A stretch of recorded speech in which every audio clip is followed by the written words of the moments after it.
बात शुरू करना चाहूँगा वीज़ा। कहीं भी फॉरेन जाना है तो कंपलसरी है कि वहाँ प्रवेश करने के लिए हमें वीज़ा चाहिए। ज़िंदगी में भी कई ऐसी चीज़ है कि यदि हम उस क्षेत्र में आगे बढ़ना चाहते हैं, ये 4 चीज़ हमारे पास होनी चाहिए। VISA में वी का अर्थ करना चाहता हूँ वैल्यू गुड डीड्स। कहीं भी हमें सत्कार्य दिखाई पड़ता है, हम उनका मूल्यांकन करें, हम उनका गौरव करें, हम इनकी कदर करें। करीबन 7-8-10 साल के पहले गुजरात के आलीपुर में मैं VR करके आता था। मेरा प्रवचन था। बाहर से करीबन 500-700 लोग आए होंगे।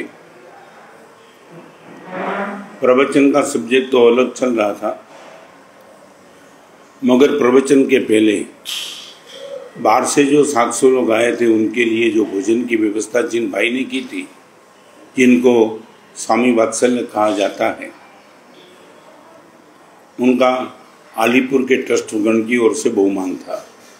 खैर, बहुमान हो गया, प्रवचन भी शुरू हो गया, मगर चालू प्रवचन में मुझे एक विषय याद आ गया। मैंने पब्लिक को, श्रोता को पूछा कि आज प्रवचन की समाप्ति के बाद जिन लोगों का स्वामी वात्सल्य जिस भाई ने रखा है, उनका आपने बहुमान क्यों किया? जवाब सीधा साधा था कि महाराज साहब, 700 लोगों का भोजन जिसने कराया, इसके लिए हमने उनका बहुमान रखा। मैंने एक प्रश्न पूछा, आपकी धर्मपत्नी 12-12 महीने से रोज सुबह, दोपहर और शाम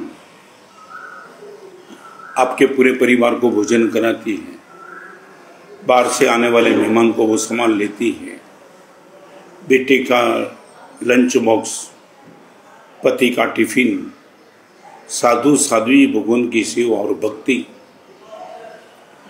बिना बोले, बिना पूछे, बिना कोई कद्र की अपेक्षा रखे बिना 12-12 महीने तक आपके परिवार का वो चोखा चला दिया। आपने कभी उनका बहुमान किया क्या? लोग हैरान थे। लोगों ने कहा कि महाराज मन में कभी सोचा भी नहीं, ये भी तो सब्जेक्ट है। नहीं, कम करो, 12 महीने में एक दिन आपकी धर्मपत्नी का बहुमान, इसके हिसाब से परिवार का स्वास्थ्य संभलता है। Credit goes to your wife.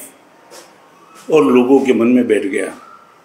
6 महीने के बाद 4 लड़का मुझे मिलने के लिए आए और उसने अनुभव बताया, महाराज साहब, आपने भले कैसे भी कहा होगा, हमने इम्प्लीमेंट किया महाराज साहब, पूरा परिवार रो रहा था। एक लड़के ने बता दिया, महाराज साहब, सच आपने बताया, ऐसा ही था।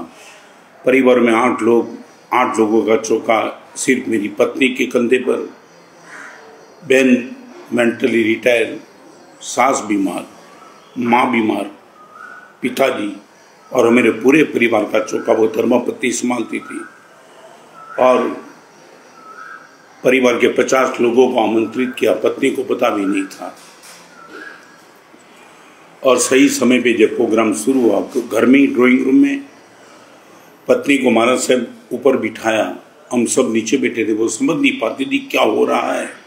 तब 2 मिनट का वक्तव्य मैंने दिया कि गुरुदेव ने आलीपुर के प्रवचन में जो कहा था, सच पहली बार पता चला कि अपने परिवार में धर्मपत्नी का भी क्या रोल हो सकता है। मेरी पत्नी इसलिए नहीं, मगर पूरे परिवार को ये संभाल लेती। इसके लिए आज 50 लोगों के बीच में इनका बहुमान का प्रोग्राम रखा है।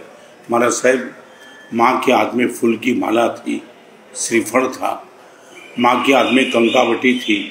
माँ ने अपनी अंगुली जबोल करके जब पत्नी के सर पे तिलक किया और पत्नी के गले में फूल की माला डाली, महाराज साहब वो दृश्य, सच बताऊं, हमारे घर की दीवार रो रही थी। क्या आपने कमाल बता दिया। पत्नी की आंख में से निकलने वाले आंसू रुक नहीं रहे थे। नतमस्तक होकर के और सास की ओर से पत्नी का बहुमान होने के बाद महाराज साहब मेरी माँ और पत्नी चिपक के रोने लगे। आप महाराज साहब मुनि हुई इसलिए आपको कल्पना नहीं होगी, परिवार में एक ऐसे आंसू का दृश्य देखना वो जिंदगी का बहुत बड़ा सद्भाग्य रहा। हम आपके बहुत बहुत उपकारी है और हमने बना दिया है जिंदगी भर के लिए हर साल पत्नी का बहुमान होता रहेगा।